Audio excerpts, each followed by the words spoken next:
Welcome to the Brave Women at Work podcast. This is your host, Jenn Pestikas. I'm so glad you're here.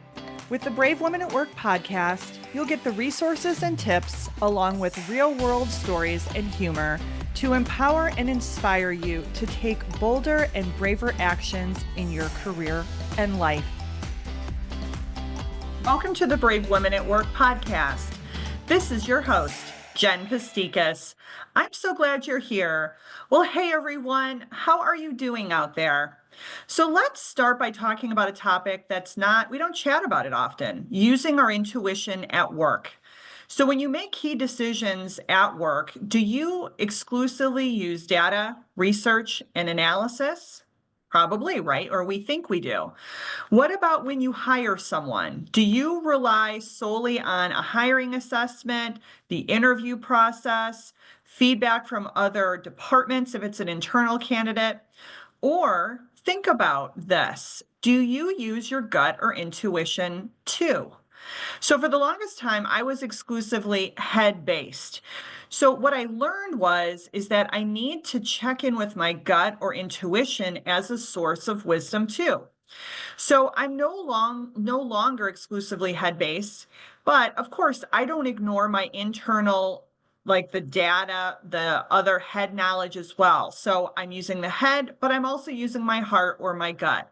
And every time I've ignored like my gut or my intuition, it has led me in the wrong direction. Maybe I'll share in a future podcast, some of those, but I've had pretty disastrous hiring decisions by not really listening to my gut as well as the analytics.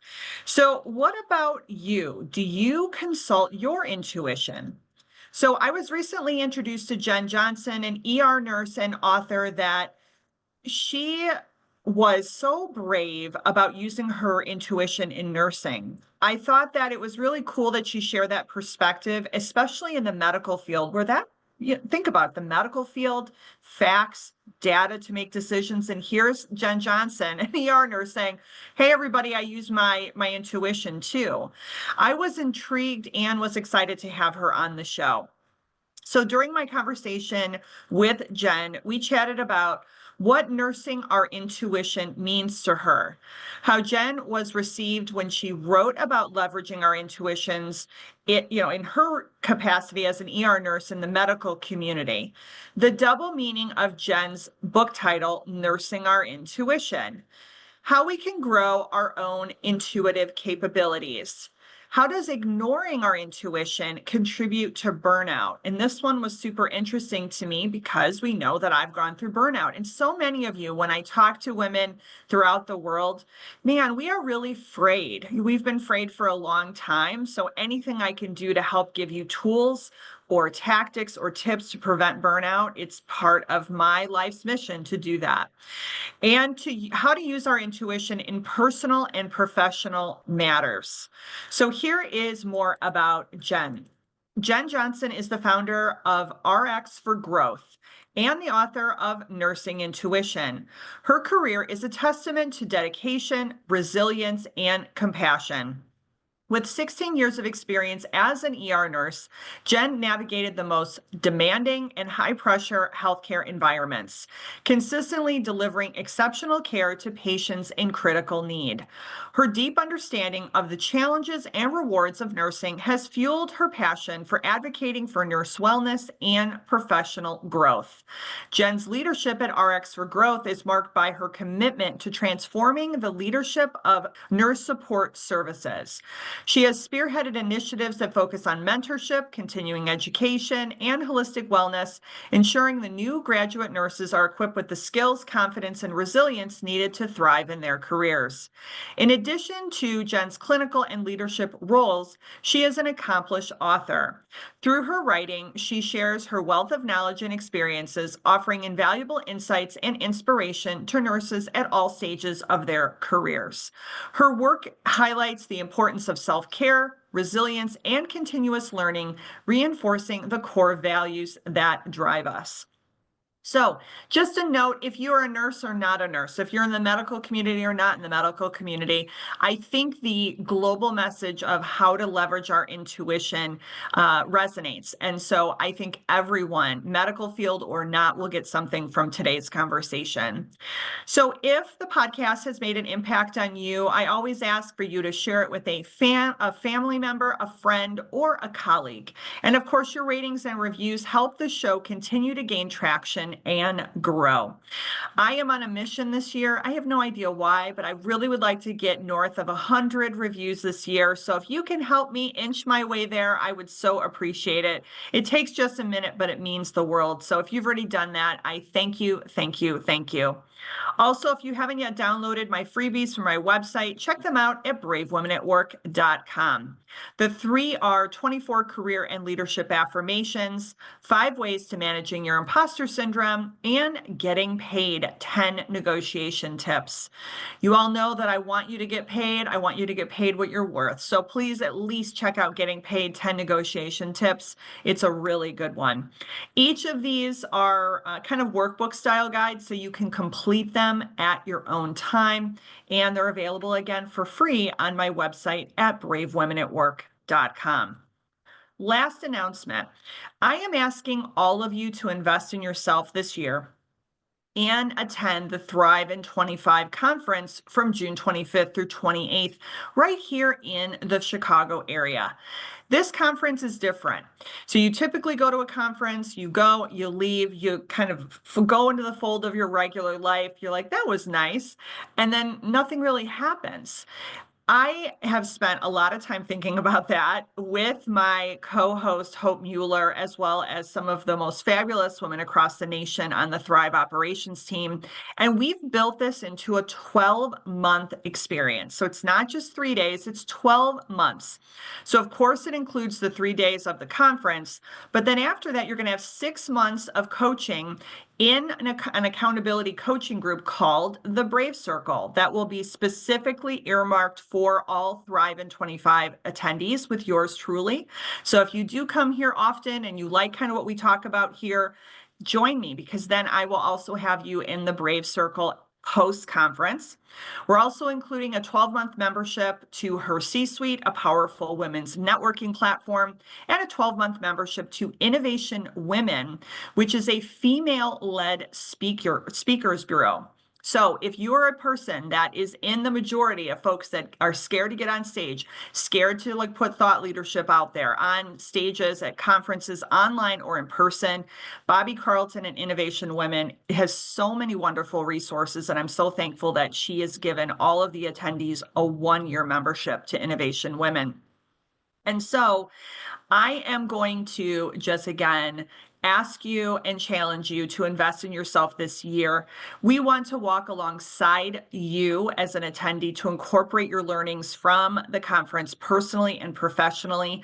And as you know, being a listener of Brave Women at Work, I want you to take braver and bolder action in your career and life. So invest in yourself today. You can learn more about the conference and register at www.thrive-in25.com. Again, that's www.thrive-in25.com. Okay, let's welcome Jenn to the show. Well, hello, Jenn. Welcome to Brave Women at Work. How are you today? I'm doing so well. Thank you so much for having me. I think that the group is going to be super fascinated by our conversation today. So tell us a little bit more about your background and how you've gotten to where you are. Yeah, so I'm Jenn Johnson. I'm an ER nurse of over 16 years. Have worked in hospitals, big and small, all over Northern and Southern Ontario. Um, doing the usual mom life, work life, wife life, the whole kit and caboodle, and burning out hard with COVID allowed me to apparently get into the mental place of breaking down fully and writing a trauma journal that very quickly turned into a love letter to nursing about intuition and how it needs to be incorporated into nursing practice. And with that, then led to some speaking engagements that led me to talk with new nursing students. And all of their questions were all about, how do I prevent burnout? How do I grieve a patient I've never even known? How do I, balance everything? And that kind of led me down the road to create a couple of journals for nurses, one journal to keep track of all the things that you're learning as your day goes on, another for grieving, another for, home wellness to try and, make sure that you actually focus on yourself, because the idea that you're only a good nurse if you give everything and everything to everybody else needs to stop. And it's the same with, being a wife and a mother. You're deemed selfish if you actually spend any time on yourself. So it was a way to kind of branch out and get my message out there that no, no, no, no, things need to change. We do need to start focusing on ourselves. And it's I've gone to two conferences now and sold Wow. a ton of books, and Nursing Intuition's just about to go live on Amazon. So it's been a heck of a ride, but I wouldn't trade it for anything else. Wow. So I want everyone to know, if you're listening and you're like, well, I'm not a nurse. I promise you that these conversations are universal. So I don't care if you are a teller in a banking institution. I don't care if you're a lawyer. I don't care if you're your own doctor. You're a nurse, you're a stay-at-home mom. I don't really care. This will all apply, right, Jen? Yeah, absolutely. Because it's a similar experience that we all end up going through where, we're the person. We're everybody else's person, but we never get to be our own. Yeah. So are you still a nurse right now while you're like working on the book and the speaking, or have you broken away from nursing now? No, I can't see breaking away. I can see working part-time and per diem and Okay. that kind of thing, but I'm still at the bedside. I still, I've got Wow. I've got 4 night shifts this coming week. So, and Okay, I'm you straight you don't nights. mess. So Oh my word. Okay, so thank you so much for being here. I mean, these are no precious problem. hours. So I have to ask you, because I've never spoken with or met an ER nurse. What is that like? I mean, just tell me like a snippet of what that, I mean, it's obviously got to be really exciting and also, like you said, exhausting, because you never know if you're going to get a broken arm, probably an overdose. Like you have no idea what you're getting. Yeah, there's a little bit of predictability in, you're going to be seeing people and you're going to be seeing people potentially at the worst moments of their life.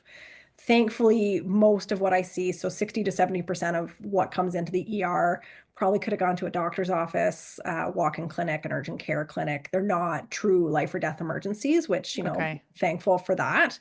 Mm-hmm. But when that life or death emergency does come in, it takes everybody to deal with it. Somebody's putting in an IV, someone's managing the airway, someone's calling the doc, someone's getting blood work and putting them on the monitor and getting medications ready, because a lot of us have been doing the ER for long enough that kind of the routine as to, okay, well, we think we're looking at an overdose, or we think we're looking at a heart attack, or we think we're looking at a respiratory arrest that's about to happen.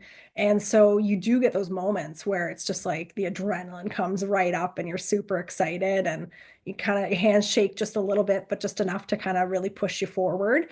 But it doesn't happen every shift. Most shifts are, you're taking care of the people who have been admitted and there's no beds on the floor. So you end up kind of being a floor nurse a lot of the time, Hmm. instead of the ER where it's, the whole treat 'em and street 'em kind of mentality. Yeah. But it's nice that, you know, even though we're not seeing the same people day in and day out, you can have snippets of moments where you really connect with people and you feel like you get to make a difference. But it's hard to kind of cram in. For the most part, you're just kind of running around, putting out fires, making sure everybody's got what they need. Um, and you're lucky if you can get a bathroom break once or twice in the shift and to Wow. eat. Wow. Okay, so question for you. So I'm thinking of, you've got that, you're keyed up during, what is it, a 10, 12, 14 hour shift? 12, How long? 12. 12 Okay, hour, so yeah. 12, long one. Okay, so long shift, us corporate, workhorses, 8 to 10 hours. So you're at 12 hours. That's a long time. Yeah. And so how do you come down from that, right? So I'll tell you why I'm asking this. So I moved really close at one point to one of my jobs, and I was like 5 to 7 minutes away from my work. And I thought it was going to be awesome because before that, I had this long, long commute, which, I don't like that either. So I'm like Goldilocks, is what I'm telling you, Jen. So, like, I went to this like really short commute. And I would get home and I was still very keyed up. And my husband was Yeah. like, we need to get you like the Goldilocks commute time, which I have found is about 20 minutes for me. Yep. So I'm like, oh, 20 minutes is what I need. 5 to 7 is too much because I come like barreling in, like full of adrenaline. So, how do you come down from maybe a tough shift? Yeah. So it's usually music, for the most part. I'm driving anywhere from 20 minutes to an hour. So I do a little bit of agency nursing as well. So if I'm Mm. going to my agency gig, it's usually about an hour to drive home. But yeah, listening to an audiobook that I've been listening to recently, or listening to music where it's not like I've got an ER pump up playlist where you kind of get all jazzed Oh, before going wow. in. Good for you. Okay. And then, you've got the other end where, maybe I'm actually just listening to the radio where they can play whatever, or they're kind of jibber jabbering and I'm just kind of like lost in it. It's a really bad shift if the car is silent and I'm driving home and I'm just trying to process what the heck I just witnessed. Oh Because my sometimes goodness. it's just, the stories that come out of the ER, a lot of people are like, oh, tell me your like worst story. Please do not ever ask an ER nurse for their worst story, only because we don't know where to go with it. If you're medical, we will actually go with our really worst story, where we're carrying mental trauma, a decade later from it. If it's somebody who's non-medical and they're like, what's your worst story? Usually we're telling you a story about a time we've pulled something out of somebody's orifice. Oh, And, wow. everybody kind of laughs and that's the kind of funny story. And you're like, yeah, it happens not super often, but often enough that, we've all got a couple of different stories at the ready. But, to have I had a patient once who at like 2 a.m. and I'm going around just checking vitals, and she turns to me, she's like, what's your worst story? I'm like, are you looking to be mentally scarred right now or not? And she goes, well, not. I'm like, okay, well, here, haha, we took this apple out of the sky, whatever. And she goes, oh, that's so funny. I'm like, yeah, it's so funny. I To give walked her into like the shift. light version. I'm like, here I walk into shift and my doctor's got his arm up to his elbow in this gentleman. And I'm just Wow. like, oh my goodness, that was a lot to walk into at 7 in the morning. Okay. All right. So that's a snippet of trauma right there. Oh my. That's the lighter end of the trauma for Oh sure. my. Okay. Well, I'm not ready, Jen. I'll take That's the okay. apple and then that other stuff. That's it. That's all I got. That's all I got for today. That's fair. Um, okay, you had mentioned at the beginning when you started talking about your story, like obviously COVID, right? COVID Yeah. hit and it was just so hard on, first responders and, all medical community and, in the US and I have no data to back this up except it's experiential that there has to be a medical shortage in the US. I don't know about Canada, but I think a lot of Yeah. people are like, forget this noise. Very similar to probably the teaching career in the Yeah. US as well as on shortage as well. And so, is that what really like you decided I have to start writing? Like, what was the moment where you were like, I got to start writing? I have to start like giving back in this different way?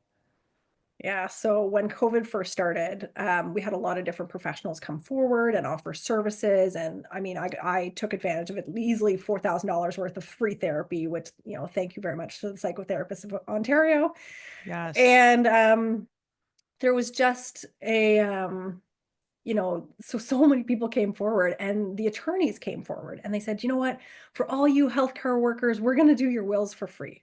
And this is within probably the first 3 weeks of COVID. And so we're all kind of sitting there looking at each other going like, so we already kind of thought that we weren't going to live through this, but this is Wow. really makes us feel like we're not going to live through it. And not that it wasn't a wonderful gesture that really needed to happen anyways, but you're just like, oh, Scary. I'm not expected to survive. This is fantastic. So the feeling of, oh my gosh, like how do you explain to your kids that mom chose to continue to go to work? Because we all had the option to not go. Like every single one of us had the option not to go.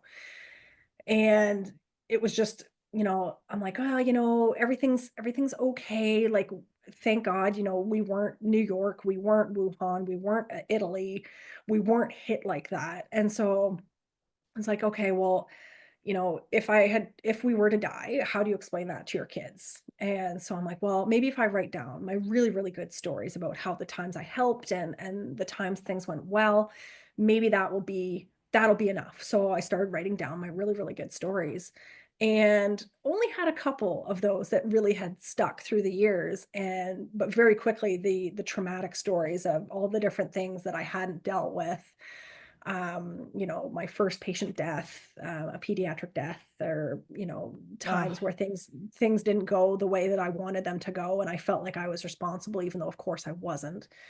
Those stories, man, though they poured out of me, and they were, they were all over the place.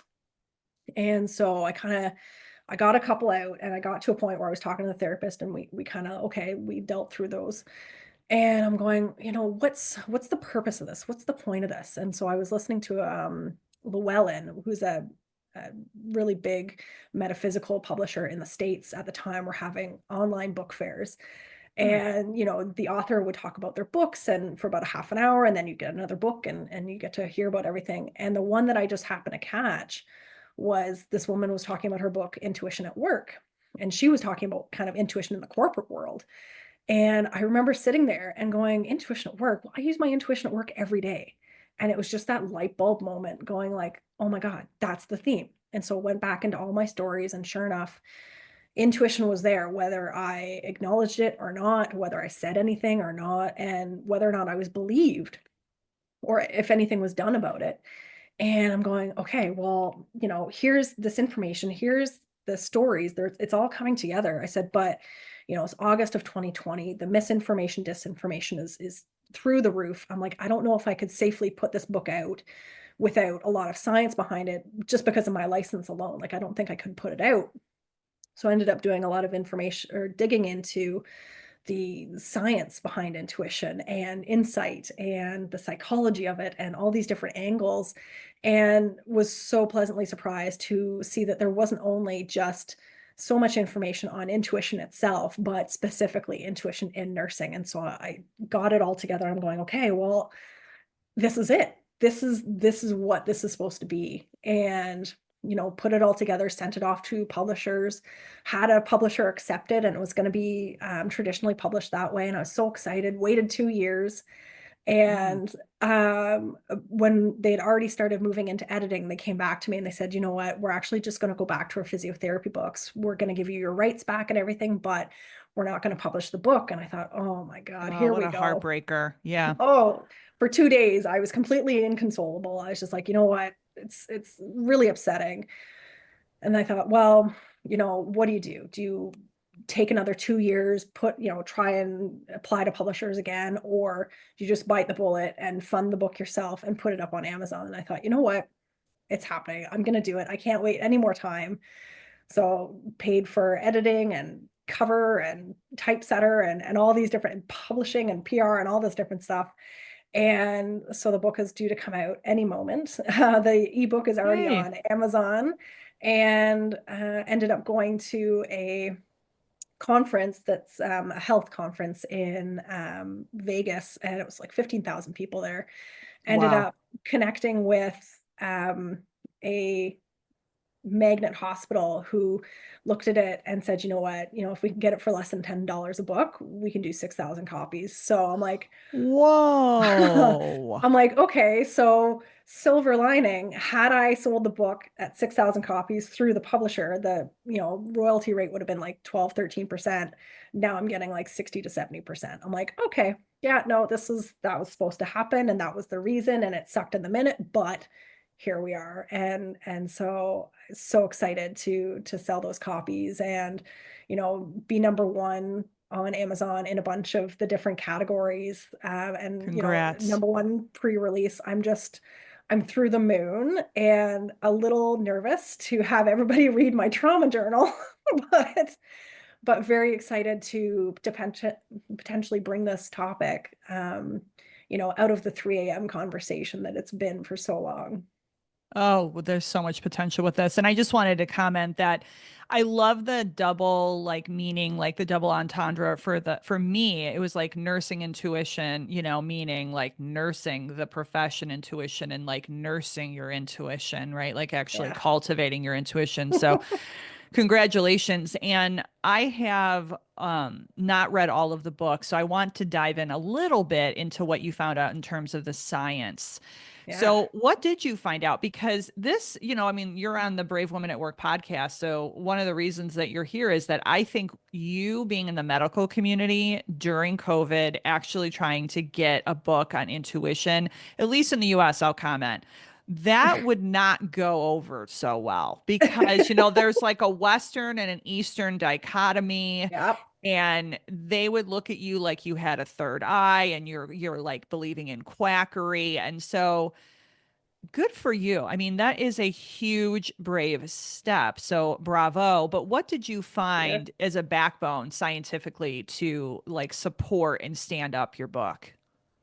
Yeah, so they had done a lot of studies in nurses and trying to identify intuition and moments of intuition. And the thing that they found was all nurses have intuition, as do all people. Everybody has intuition. It's just a matter of whether or not you acknowledge it when it happens. You actually go like, oh, why am I kind of feeling off? Why is this heaviness in my stomach? Why am I feeling like I'm missing something? Um, I kind of equate it to, so many females know this feeling very, very well. You're walking the street at night and a guy's kind of coming towards you and you kind of go, oh, creep factor. So you cross the road. Well, that's just your intuition protecting you and you're trusting it and you're going with it. So the fact that predominantly nursing is female, we're already set up for success with this moment of identifying it and going with it. And so the science, was very much not only is this happening, but they found specifically in the critical care scenarios, so ICUs and ERs, they go with this instinct and they end up honing it much faster and much better than any other department. And it's only due to the fact that critical care, you usually don't have the time to second Mm. guess yourself. So you get the intuition, you get that hit that, oh, I don't know, something's going to go wrong, and you go with it. You voice your opinion, you go to the doc, you say, hey, I don't know. What do you think about this? I have this bad feeling, and in talking to docs, a lot of the docs will actually just call it a sixth sense or the spidey sense. And Oh, that's so they how, will actually acknowledge oh it. yeah, absolutely. It's Okay. All right. I so didn't know that. Okay. Oh yeah. So in nursing, we talk about it a lot, but it's again, because it's not supported by science, it's kind of in hushed tones. It's usually a 3 a.m. conversation, but if any one nurse was to go to another nurse to say like, hey, I just don't know what's going on with Mrs. Jones. Like, I just have this gut feeling. You go, oh, dude, like, I can come and check your patient. We can talk about it. We can figure it out together, or we can just go straight to the doc. And if you've got a good doc, they will just go with it. They'll go, oh, yeah, no, let's go see. So, and again, with the science, so if you're a newer nurse, you've got this hit that, oh, things aren't going well. You think your patient's quite sick. You go to the doc, say, hey, just need you to check this out. The doc comes in, checks the patient, and congratulations, your patient's actually much better than you originally anticipated. Even the doc just having that second touch on that patient is still going to improve patient outcomes. So no matter what, it takes time to kind of hone it and figure out what sick, not sick, really sick looks like in nursing. Um, but even when you're still honing those skills, you're still improving patient outcomes. You're still helping your patients. And if nothing else, another way to look at it is you're just advocating. And that's part of our job that we're really quite comfortable with, is advocating for our patients that something's not right. I don't know what's going on. Their heart rate's not improving fast enough. Their colors like worsening. I just don't know. And really the words, I just don't know, carry a lot of weight within the medical community. And we trust each other and we go with it because really we all know at that core, we are recognizing that something's off without realizing that that's what we're doing. And that's just the Mm. conversation that I'm trying to start, because we've all been doing it for years and years and years, but we don't talk about it. We think it's a woo-woo topic. We think that we're going to get laughed at. So we keep it to ourselves. And it's only when I started talking about it openly that people go, oh, I did that last week. Oh, I did that the other day. Like, oh, And then talking to my docs, like, hey, what do you think if I was to come up to you and say, something's not going right, I need you to come and assess my patient, my gut's telling me. They said, we believe you, we would come and talk to you, like, and we go see the patient. I said, okay. Well, But they're telling me, maybe by you being brave and taking the step, the medical community will take it seriously and it'll be part of like medical training, like to i'm listen. I'm hoping, because in nursing, they tell us that if something is evidence-based practice, we should be teaching it. And I'm like, well, now we've proven that it's evidence-based practice, so we should be bringing it forward and we should be teaching it. I was talking to somebody earlier and they had said, they did teach us intuition, but they called it nursing judgment. So I'm like, oh, Oh, I'm like, okay, that's that's an not as interesting fun. twist. That's not It's as not as fun. fun. No, again, it's just getting around that word of intuition, right? Because again, yes, it feels very woo-woo, it feels very witchy, it feels all these things where it doesn't sound very science-based, but we are moving towards every day more closer to that than not. So, being comfortable with the word intuition, I think, is probably where the majority of the work's going to have to be, because we're already doing the skill. Yeah, I've got to give you this actually happened coincidentally last year on this very day. So Stop. um no, I no, I'll tell you this. This is really interesting. So for some reason, like I had my eye appointment on this day, right? And then last year it was on the same day, right? It was just on a Monday, and this year it's on a Tuesday. And I completely forgot, as I do sometimes, Jen, like about my appointments, like putting them like it's on a card or it's been emailed to me, but then I don't translate it into my calendar. And I'm going to tell you, and just like a light example connected to the medical community, like as a patient, Yeah. I didn't have my eye appointment in my calendar. But I decided to show up anyway. And I was like, I think I have an appointment. Like, I think I've got an appointment. And I run into the eye appointment. It's not on my calendar. I go, I think I have an appointment. She's like, yes, your appointment starts right now.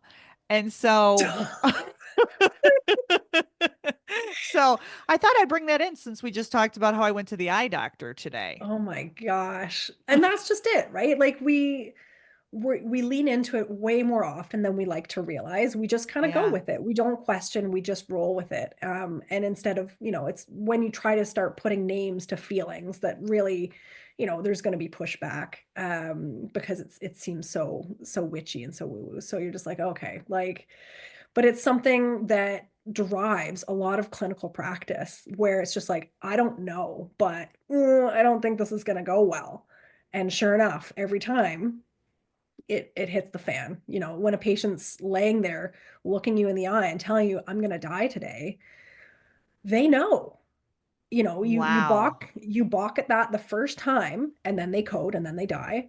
When somebody says it again, you listen. And the patients know that something's wrong, that something's happening, that something's out of the ordinary, and we need to start listening to it. I mean, Wow. Have you had so that actually happen? Like where a patient has actually said that to you and then that person several passed up several. several times. Okay. I actually, my first patient death, was a woman who's getting a routine C-section almost a year to the day of her first. And I was a student, and they put the student beside the head of the bed. They're like, here, just hold space until we can bring dad in, kind of thing. And halfway through, the monitor's dinging, people are yelling, and the anesthesiology is saying something over my head that I'm not catching. And I'm like, what is happening? And my patient starts talking about, I see God, and I see, a cabin in the woods, and he's there waiting for me, and I'm okay to go, and all these kind of things. And I'm like, what is happening? Okay, yeah. And so I'm like, oh no, everything's gonna be fine. Everything's gonna be fine. It's all right. Don't worry about it. Sure enough, they take baby out. I didn't realize baby had to be resuscitated at that time, but she did. Baby starts crying. Mom says baby's name, and I'm just like, okay, like everything's gonna be fine. They place the bandage on mom's abdomen from the C-section, and she codes. Oh And it was my. the first time I'd ever had a code. My preceptor jumped on her chest. I called the code. Um, they end up getting her back. They transfer her out to a secondary hospital. And this is like 8 in the morning. By 1 o'clock in the afternoon, we're hearing back that she's died. And I'm just like, Oh, horrible. what? So I'm just like, but I told her I was gonna, I told her everything was gonna be okay, and that was, that dad never got to come in because everything happened so Oh, quickly and so terrible. horrible. And so ended up, went home early because I wasn't in any shape to continue working that day. I mean, I was a student, so I was just on a placement. So I drove home, was up all night because I'm like, those were her last words, and she didn't get to say them to family. She had to say them to me. And I'm like, so I wrote down everything that I could remember Oh, and wow. bought a card for mom, bought a card for baby, put everything in the cards. And next day went to NICU to see babe, and dad. Cried with the family, cried with the family for a good while. This was also just at the beginning of Facebook. And so I don't know how we ended up connecting on Facebook, but we did. I knew that, you try to keep your distance because you don't want to just Right. remind them of the trauma and all that kind of stuff. Right. So we just kind of followed each other in the distance for years and years. And so I got to watch the girls grow up. Oh, And she had so twins? She had twins? no, so they were about a year apart. Okay, okay, okay. Yeah. Oh my So word. But got to baby's watch them. fine. Baby's Baby's okay. beautiful. Baby's almost 18. Oh So my word. Okay, so she is not a baby, but she's absolutely beautiful and yeah, healthy, and that is a healthy and blessing. fine. Dad remarried, looks happy, all this kind of Oh, stuff. so So good. But what a tragedy. when, Wow. yeah, when I was writing the book and I finished it and her story was in there, I sent it to dad to say, like, hey, this is what's in the book. Here's the full book. This is her story. If you want me to take out anything, let me know. If you want me to can the book, I'll can the book right now. Wow. And he said, there are moments in there that I didn't even remember. He goes, so no, use her name, say it, Oh, like use her publish the real book, name, like the whole use her deal. real name. And I'm like, I'm still a little hesitant. It is in there, but I'm still a little hesitant only because, you want to protect the family and the girls Yeah. and all this kind of stuff. But Wow, but he gave you permission. he That's gave me like, permission. Yeah. wow, what a loving thing to do. And so, Yeah. wow, thank you so much for sharing that story. That had to be so hard to process. And again, like all the bravery, all the bravery to you. And so I want to tell you nowhere near, but in corporate, I think we have this too, like not to that level, but I do think we overlook it and we Hmm. disconnect from our intuition. And I will say vulnerability. I disconnected from my intuition for a very long time. A very, very long time. And because we're taught to just it's all facts, it's all figures. I'm in financial Yep. services. It's all about the financials. Right. It's all about like what can you prove in print versus like going with your gut feeling. And I will also say that it took me going through burnout to be like, oh, there's the intuition again. There she is. Like it's like a whole Right. other part of myself that I abandoned. So did you ever have a situation where you abandoned that piece of yourself and had to rediscover, or have you always had full trust and faith in your intuition? It's always been there. So my first job nursing was in a town of less than 5,000. There was one nurse for the ER and three nurses for the floor. And so I think I must have only been a couple months out from nursing school. And so I had this patient and, took his vitals and we're talking about it. And all of a sudden he just doubles over and goes like, oh, and it just like doesn't look so good afterwards. I'm like, oh my God, like what's going on? So I call the doc and, it's 7 in the morning. They don't want to hear from me. They're like, oh, he's got pancreatitis. His lipase has been worse than that before. So like the one indicator for pancreatitis, they're like, oh, that enzyme's been way worse before. He's a chronic alcoholic. Don't even worry about it and just put it off. I keep an eye on him. I keep pushing. I keep taking vitals. He keeps looking worse. I keep calling the doc and she keeps putting me off. And I'm going, you know what? This is nuts. I'm like, I must be I'm overestimating. I'm making this up. It's Mm. it's not as bad as I think it is. The doc knows better. She's, been in this 20, 30 years. I'm just being too cautious and whatever. And so by the time the doc comes in, he's tanking. His blood pressure's in his boots. His heart rate's through the roof. Now he's got a fever. We move him into like the one cardiac room that we've got. So we put him on all the leads and everything, and things aren't looking good. And we're starting, really critical medications to keep his blood pressure up because it's that bad. And, so this is at 7 by noon. I think he was dead. Wow. And so I'm like racking my brain. And this is one of my first patient losses of my own patients. And I'm going like, what did I miss? Did I not push hard enough? I don't know. And, trying to process that, and it didn't go well. I ended up leaving that job, 5 years later. And as I'm leaving, that same doc goes, don't you ever let anybody tell you that you don't know what you're doing. And she walked away, and I'm like, at first it was anger. I'm like, you've got to be kidding me. Had I never left this job, would you have ever said anything? And do you know how much I've beat myself up over the last 5 years because Yeah, of that patient? that message would have been really helpful. I don't know, right away. Right away. That would have been, or even Like, even a year after, like 5 years. Like, are you kidding me? I was so mad. And, end up leaving and all this stuff. And it's just like, well, at least she said it. It could have been, she could have said nothing. She was part-time. She was also the part-time coroner. She could have said nothing.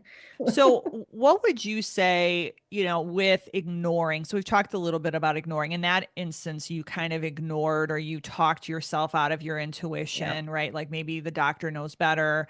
How do you believe ignoring our intuition contributes to burnout? So for me, the way I equate it is, say that you have a patient who's doing really, really poorly, and you've got this inkling that things aren't going well, and you just ignore it, or you sit, or you don't say anything. Heaven forbid something happens, the worst happens, that patient dies. All of a sudden, you think that you're now responsible for that because you didn't speak up. So now, not only have you had a patient death that you're trying to deal with, now there's all this stress and anxiety and guilt that you're now carrying. And Mm, so, and you can carry that for forever and not deal with it. And so carrying those things and then continuing to, not sleep and to not eat and work yourself to death and not take care of yourself and, you know, end up in a depression untreated and really spiral.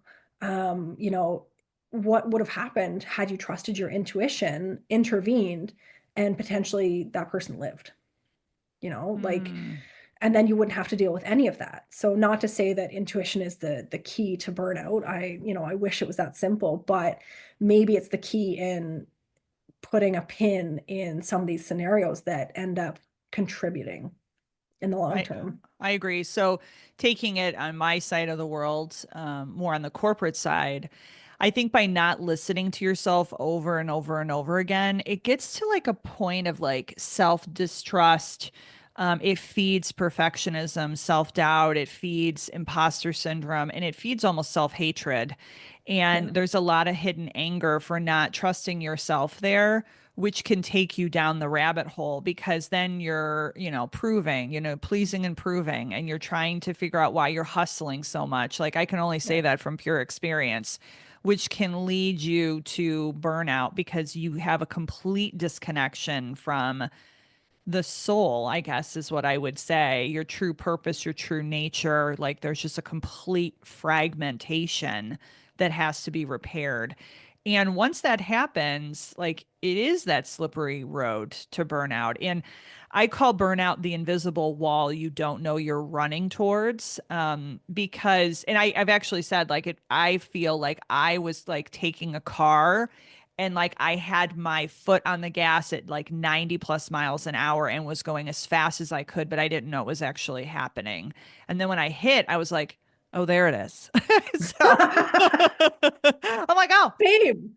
but 100%. Absolute same. You're just like, what is happening yeah, right you're like, now? Like, why am I spinning out of control? Like where am I? yeah, like Yeah. who am I? What am I? Like, what am I doing wrong? And Yes. so, yeah, so I mean, once you meet someone who's gone there, like we're all like, "Oh, I see you. I know Yep. you," right? Hmm. But part of the reason that I do the work I do, and I know now meeting you and talking with you about your book and intuition is because you don't want other people, other nurses in your case, to No. go through what you went through, I'm sure.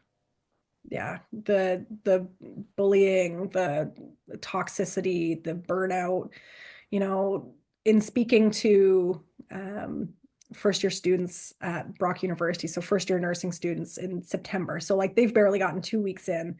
And I told my stories and explained about intuition and burnout and all this kind of stuff. And all of their questions were, how do I prevent burnout? How do I, balance work-life balance? How do I make sure that I don't end up in that spot? And I'm going, I don't think I've ever asked myself those questions ever in my entire career.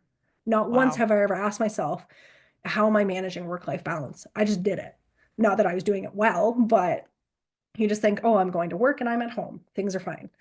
And so talking to them, it's just like, man, you guys are so self-aware. It was so impressive that I'm just like, oh my God, okay. And that's where the planners were all born out of, was just these ideas that these, I want to say kids, but these adults who are walking into this career are already so self-aware about what they're up against. And I'm so proud of them for that because, when I went to nursing school, you kind of, oh, you're going to be a nurse and you're going to save lives and everything's going to be fine. And, they glossed over a lot. They never talked about grief. They never talked about death really. The only reason I knew about palliative care was I ended up doing a certificate right before I went into nursing. So I was like, Mm. oh, okay, well, that's, this is how I can cope with this. And it just,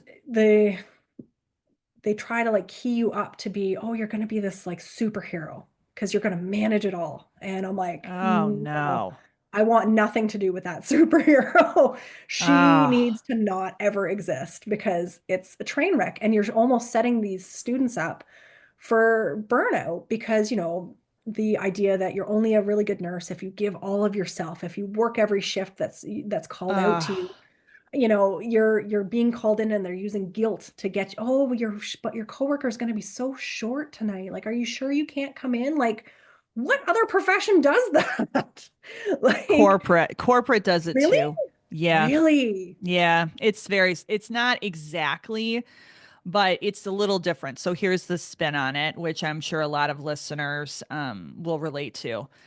If you want to get ahead, Yes. you'd work a little later. Or if the Yeah. boss is a workaholic, then like, what are your hours? Like if you leave at 5, like, are you dedicated? Hmm. Why aren't you like on after hours or responding to Slack or to whatever after hours, right? Especially in the US, there's this thing. And then in the US, like, I don't know where this came from. I mean, yes, I always think that Americans is like we've struggled to take all of the vacation, or we call it paid time off. But it's like in some instances, some corners, it's like a badge of honor not to take your Hmm. vacation time. And Yep. I'm just like, I actually send social posts out going, hey, how much vacation time have you taken this year? Because Yeah. this is a PSA, like, take your vacation, like, take a break. But yes, in corporate, yes, it's not like help out like the fellow nurse or help out the fellow. We do have that in like groups, departments, but it's a lot about like you need to work extra to get ahead or to be seen or to get promoted. That's kind of Yeah. what have seen in corporate. It's funny that they take the twist of like the nurse who, that they're doing this because they want to help others. And they're using that twist to get you to come in versus like the corporate world, we're going to use your own ambition against you. Oh, amen. So isn't it interesting how like they're using the caregiver like that like, oh, well, I want to help people and I want to help my teammates. So like I'll be there, I'll do it, I'll I'll whatever. go. I guess I'll Yeah. go. Yeah. Right. Whereas in corporate, it wouldn't be as much. It'd be like, well, if you want to get promoted, you got to do what you got to do. You know? Whereas the nursing world, you're not really going to get promoted per se. So it's just Right. like, oh, but your coworkers, oh no, Yeah, isn't that it is interesting that you said that, like how they kind of use that manipulation, like depending yeah. on, yeah. So sorry, I could tell you it's all roses and rainbows over here, but it's not. Sorry. To be fair, like my one COVID goal was to actually watch The Office and get all the way through The Office. And I don't know if it's just because I can't fathom working in an office that I just can't get through it. Possibly. It doesn't click for me, not the way that like Grey's Anatomy clicks for me. But I'm just Oh, like, I don't understand. Like, I don't get, yes, it's kind of kooky and the funny jokes and yeah.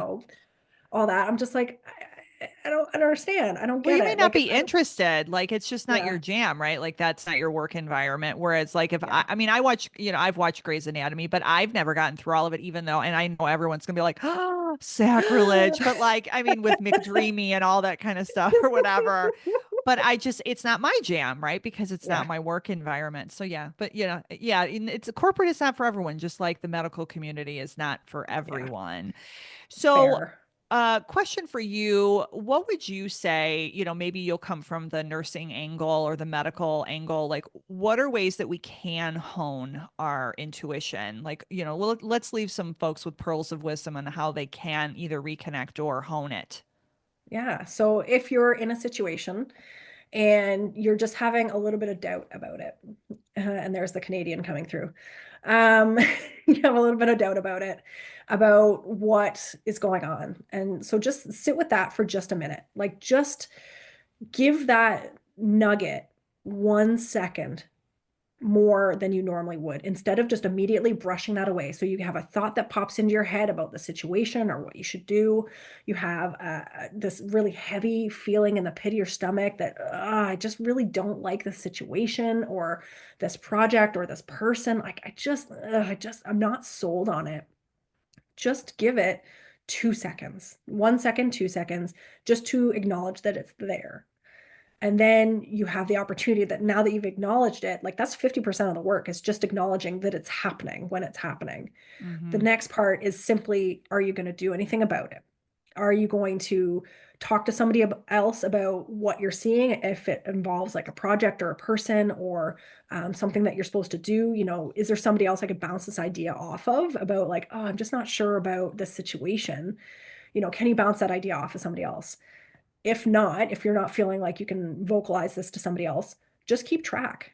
Honestly, if you just kept a little journal just to say, hey, on December 8th, I just had a quick little, Mm. unsettling feeling about Mm-hmm. this person or that scenario. This is what happened. This was the scenario we're in. They mentioned this project or that product or whatever else. And I just all of a sudden got this feeling. Just mark it down and then see if anything happens, right? So if in 2 weeks, a month, 3 months goes by, all of a sudden, oh, that person, completely reneged on the contract. They didn't pay what they're supposed to pay. There are now a Mm. ton of issues or personality conflicts. And you go, oh, now I can go back. I'm like, wait a second. I had mentioned something about that. And so you can kind of keep track. So you do give yourself a little bit of validation when that happens. And so if nothing happens, that's okay. At least now you're starting to pay attention. And so hopefully you can get to the point where, you're letting it kind of guide a little bit what you're going to do. Are you going to full on go with it and invest in that company and, oh, I got a really good feeling about this and go? Or are you going to say, okay, well, I'm just going to keep this in the back of my mind, and we'll go from there. It's just, it gives you the opportunity to keep track and prove to yourself that this is happening. Because again, we all love data. So, because it's so easy to say, Mm. oh, that never happens to me. I don't think so. I don't know. But once you start keeping track of it, you go, oh, this is actually happening way more often than I realize. And so, if in any of those scenarios you ended up doing something about it, keep track. And it's just like, oh, okay. And you can see where things go. And it's just data, because that's what Mm. we're all looking for, tangible data that we can prove to ourselves that this is what's happening. And sometimes, you do let it make decisions for you, but you don't even realize that that's what's happening. You just go, ugh, no thanks. I think I'll pass on that, on that dessert, or I think I'll pass Mm. on that, on hiring that person. You know, you do it more often than you realize. So once you start paying attention, you'll find that it's happening more and more. And then you get to choose as to what you're going to do about it. That is so cool. Okay, so everyone, just to be clear, your intuition is not a magic 8 ball. So you're not going to like No. just shake it and be like, I'm letting it guide all of my decisions. Like No, it's no. just a resource that you can tap into if you feel inclined to do so. And I love the intuition tracker because you're making it like those data points and Yeah. understanding One thing to add is you may want to say, okay, well, do I feel anything in my body? Do I feel like fluttering, like in my Mhm. stomach? Do I feel like any tingling in like my hands or my legs or whatever? Like, because your body will also send you messages like physically as well. Some people get that, some people don't. Mine is literally like a feeling in my gut. Like that's where it Yeah. is for me, but not everyone has that. So just play with that. Play with the intuition tracker. We're not telling you to abandon your, for my corporate folks, like your, real quote unquote data. But who knows? This might actually be really helpful for your decisions. So I really love those resources, Jen. So thank you for sharing that. Anytime. Yes. So, what are 1 to 2 ways that you believe women can be braver at work today? Some of it we've shared. So, if you want to give, the same answer and add one in, that's fine. Whatever, wherever you'd like to go with this. Um, Embrace your villain era, because we've Whoa. all been way too complacent, way too compliant, been nice because we're supposed to be nice, given up the things or the promotions or been passed over for things when we should have gotten them. We know that those were ours, but we're not going to rock the boat. We're not going to say too much. Embrace your villain era, because I'm sorry, especially you guys in the States, like you guys deserve so much more. The whole you know, um, postpartum 6 weeks and then back to work is complete Madness. ridiculousness. I Madness, can't even. everybody. So Canada has gone up to 18 months. 18 months of paid mother leave. 18 months. Uh, So, it's not glorious. Like you're not making the same as you would when you're right. working. Obviously, things are a bit tighter, but you're saving on daycare. Um, no, you guys need to start fighting and you need to embrace your villain era, because we are so much more powerful than what we're giving ourselves credit for, because we've been told you need to step back. You need to not cause a fuss. You're being too emotional. Have had it. If we were to act like men, guess what? World would be a very different place. But we're trying not to rock the boat. We're trying to be fair. We're trying to be, the good guys. Forget it. Time to be the villain. And you know how much fun it is being in your villain era? So much fun. Even just, if your villain era is actually just doing things for yourself, forcing your spouse to take the kids for an extra hour on the weekend so that you can have a quiet minute, doing things that are only for you, doing activities that are only for you, only the things that make your heart happy, do them. And if somebody's telling you you're being selfish, be like, oh, well, guess whose job it is to make me happy? Nobody. It is my job to make me happy. So I'm making myself happy, and just go with it, because it's a heck of a lot of fun. Okay, so I've got to, as we're ending here, I have to have you on again just so we need to talk about this alone. Like, are you okay with that? Like, can I have you back? Okay. Absolutely. Please So the whole do. show, everybody, is going to be on embracing your villain era. And I'm thinking of all the visibility around this. So my kids are of the age where they're still watching like The Descendants, which is a Disney Yeah. cartoon where the kid, like, it's about the kids of like the Of the famous villains. evil villains in Disney. So we're going to have a rap session about like, what villain character are you? Like, what does that mean? Like, let's have some fun with this because I Oh my God. really like this concept. Embrace your villain era. That is Yep. so, So much fun. So so much much fun. fun. Oh my word. Okay, that's a fun way. Okay, cliffhanger, everybody. Like you Dun don't dun have to dun. watch. You don't have. I mean, you can watch Grey's Anatomy. You can watch The Office. We don't care. Go for it. All that. But Yeah. now you need to come back and you need to listen about how we're going to tell you to embrace your villain era. So good. Okay, so how can women find the book? And I want to tell you that our show, Brave Women at Work, is just north of about like 35 countries worldwide. So is the book going to be available worldwide or where is it going to be? Okay. Yeah. So everywhere that has Amazon Okay, will have great. access. So right now, Nursing Intuition, How to Trust Your Gut, Save Your Sanity, and Survive Your Career is available on Amazon. You can find me on TikTok and Instagram at ernurse.jen, Jenn. You can Okay. find me on LinkedIn at Jennifer Johnson, BSCNRN. And then my website, rxforgrowth.com. You can also find me, and I'm happy to hang out and connect, and let's see how we can shake some stuff up. Oh yeah, because we're all gonna embrace our villain era. gonna- I do want to also just close with there's some great affirmation cards. I was like kind of like browsing your website for I think the nursing community. So if you are in the medical community, like get those. And then my mom's out there. I know not everyone listening is a mom. I saw there are some beautiful affirmation a deck for moms specifically, which I think is awesome. So go check out you said it's RX for Growth .com, and you'll find all that stuff there. Well, Jenn, see, this is what happens when I meet people is like sometimes there's a part two. It's just been so fun talking to you and learning about how you have nursed your own intuition. And I'm just so excited about the work that is forthcoming. So thank you for being here today. Thank you so much for having me, Jenn. Well, that's a wrap on my discussion with Jenn today. I hope you found our conversation both valuable and inspiring. As a reminder, please rate, review, and subscribe to the podcast in Apple Podcasts and Spotify. The show is also available on any other podcast platform you enjoy. Until next time, show up, leverage your intuition, and be brave.